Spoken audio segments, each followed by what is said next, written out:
Hi, library friends. It is Miss Greener here for First Chapter Friday. I will be reading Splinters of Scarlet by Emily Bain Murphy. Chapter 1. Marit Olsen, November 7th, 1866. Karlslund, Denmark. There is blood on Eve's lace. I turn my palm as a fresh, incriminating bead blooms red on my fingertip. A new streak of crimson drips down the lace and onto the layers of tulle. I just spent a week frothing to be as light as meringue. With a yelp, I drop my sewing needle in a hearty string of curses. The most important performance of Eve's life is tomorrow, and I'm bleeding across her costume like a stuck pig. I suck on the tip of my finger, tasting rust, and throw a furtive glance around Thorson's tailor shop. I am alone for once, tucked in the back, behind reams of muted wools and intricate lace, silk scarves bursting with birds, a pincushion studded with needles and pearled buttons. I could take more, I think. Thorson keeps an unsorted stash of deliveries on the third floor. He might not notice the missing fabrics before I put aside my earnings from next week.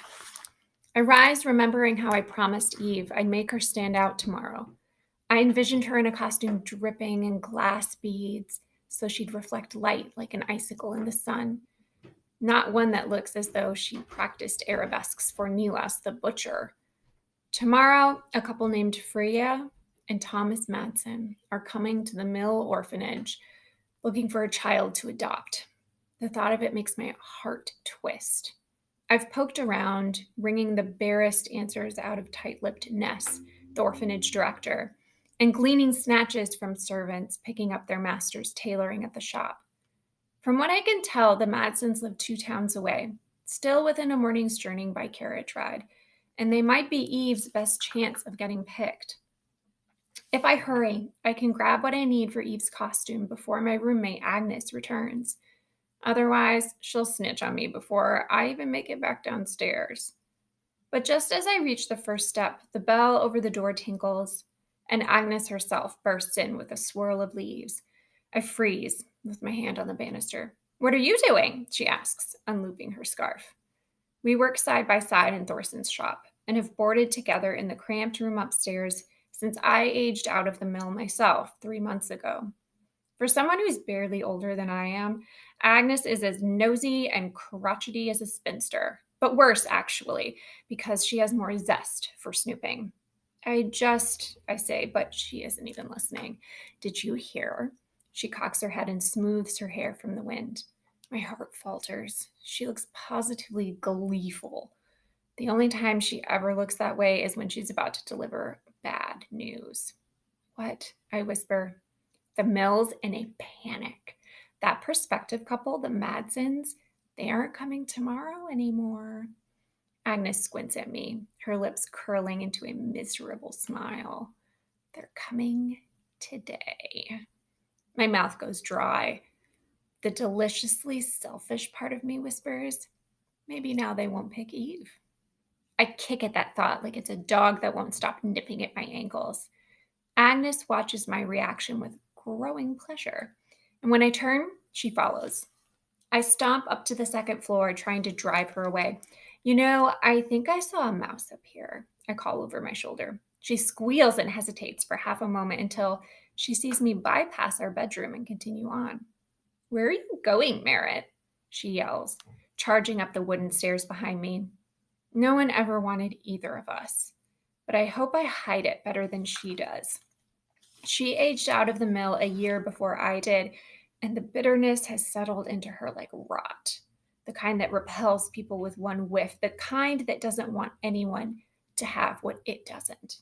"Don't be Agnes," I tell myself. "You want Eve to have a family, even if it means they take her away, the last person I have left in the world."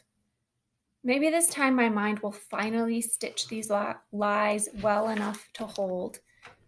"I don't know why you care so much," Agnes says behind me. "The Madsens have plenty of girls to choose from. Eve has almost no chance of getting picked." "Stop talking, Agnes." I round the landing to the third floor. Agnes is wrong. Ness must believe that Eve has a very good chance. In fact, Because Ness is having the girls dance, and Eve is the best dancer of them all. Unless, of course, Agnes says, Eve does something to improve her odds. I pause on the final step. It gives a shrill creak under my weight. What do you mean? I ask coldly. Nothing, really. Just that there have been rumors, Agnes tucks her tongue, of magic. My blood warms and beats faster. I take the final stair and stop in front of the fabric closet. She's always been good at dancing, Agnes continues. Unusually good.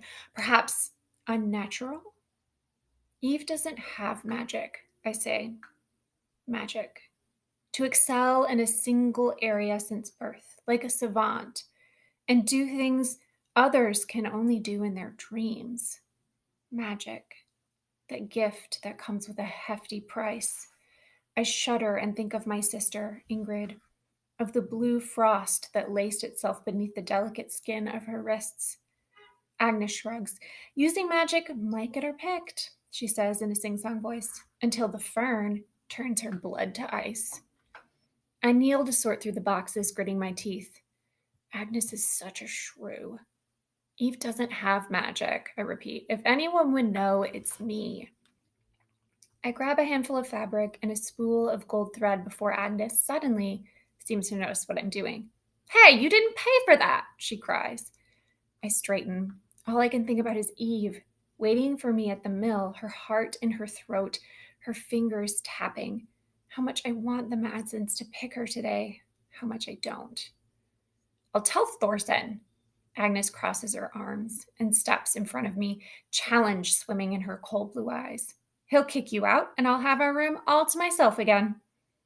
In that case, I shove past her and grab the small bottle of glass beads I've been dreaming about. I might as well take these, too. Her scandalized gasp is faintly satisfying, and I whirl around to close the distance between us, so that for once, I am the threatening one. Strike a deal with me, Agnes, I say. What do you want? She narrows her eyes and thinks, smoothing the front of her apron. Cover my lunch hours every day for a month, she says. Starting below us, the grandfather clock bongs out 12 noon. Now. I reach out my hand to shake hers, and she purses her lips. But then she takes it, and the agreement is made. Don't choke on your lunch, I call, waving my contraband at her. She leaves me at the top of the stairs without acknowledgement. Good, I think. Trying to forget what she said about magic and what it leaves behind.